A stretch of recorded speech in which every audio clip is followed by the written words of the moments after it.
Is the largest share holder at universal studios Hitchcock గారు. అప్పుడు ఏమైందంటే ఆయన స్టూడియోలో ఆయన తీసిన 50 సినిమాలు స్క్రిప్ట్ పెట్టి ఒక ఫోటో ఉన్నాం. తర్వాత 3 సినిమాలు తీశారండి.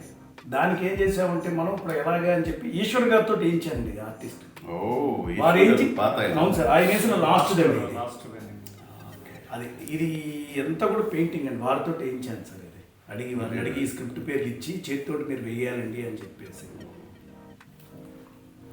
ఇది ఇప్పుడు ఇది కొన్నాళ్ళు కూడా వారం 10 రోజుల పాటు నాతో ఉంచుకుంటే ఎప్పుడు ఖాళీటప్పుడు చూసుకుంటారు. ప్రపంచ మామూలుగా వరల్డ్లోనేనండి. ఎక్కడో ఇంగ్లాండ్లో పుట్టి అమెరికాకి వెళ్ళి హాలీవుడ్లో స్పీల్బెర్గ్, మార్టిన్ స్కోర్సెసీ, బ్రెయిన్ డీ పామా, ఇప్పుడు వచ్చిన జనరేషన్ వాళ్ళు కూడా కష్టపడిన నోరల్కి ఇన్స్పిరేషన్ హిచ్కాకేనండి. అంటే సస్పెన్స్ ఎట్లా ట్రాన్స్లేట్ చేయించి ఎక్కడన్నా బయట లాంచ్ చేపిద్దామని అనుకుంటున్నాను సార్. చాలా మంచి డెఫినెట్లీ అండి.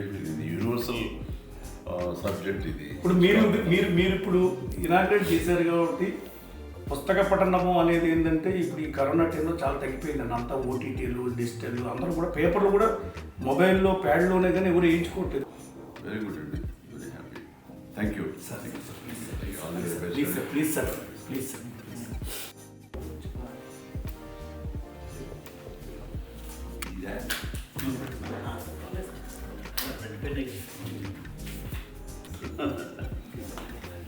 Is the largest share holder at universal studios Hitchcock గారు.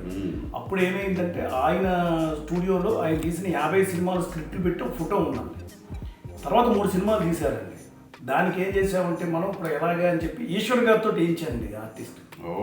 వారు ఏంచి అవును సార్, ఆయన వేసిన లాస్ట్ అది ఇది ఎంత కూడా పెయింటింగ్ అండి. వారితో వేయించాను సార్. ఇది అడిగి ఈ స్క్రిప్ట్ పేర్లు ఇచ్చి చేతితోటి మీరు వేయాలండి అని చెప్పేసి. ఇది ఇప్పుడు ఇది కొన్నాళ్ళు కూడా వారం 10 రోజుల పాటు నాతో ఉంచుకుంటే ఎప్పుడు ఖాళీటప్పుడు చూసుకుంటారు. ప్రపంచ మామూలుగా వరల్డ్లోనేనండి. ఎక్కడో ఇంగ్లాండ్లో పుట్టి అమెరికాకి వెళ్ళి హాలీవుడ్లో స్పీల్బెర్గ్, మార్టిన్ స్కోర్సెసీ, బ్రెయిన్ డీ పామా, ఇప్పుడు వచ్చిన జనరేషన్ వాళ్ళు కూడా కష్టపడిన నోరల్కి ఇన్స్పిరేషన్ హిచ్కాకేనండి. అంటే సస్పెన్స్ ఎట్లా ట్రాన్స్లేట్ చేయించి ఎక్కడన్నా బయట లాంచ్ చేపిద్దామని అనుకుంటున్నాను సార్. చాలా మంచి డెఫినెట్లీ అండి. ఇది యూనివర్సల్ సబ్జెక్ట్. ఇది ఇప్పుడు మీరు ఇప్పుడు ఇనాగ్రేట్ చేశారు కాబట్టి పుస్తక పఠనము అనేది ఏంటంటే ఇప్పుడు ఈ కరోనా టైంలో చాలా తగ్గిపోయిందండి. అంతా ఓటీటీలు, డిజిటల్, అందరూ కూడా పేపర్లు కూడా మొబైల్లో ప్యాడ్లోనే కానీ ఎవరు వేయించుకోవట్లేదు. వెరీ గుడ్ అండి. Very happy. Thank you sir. Please sir.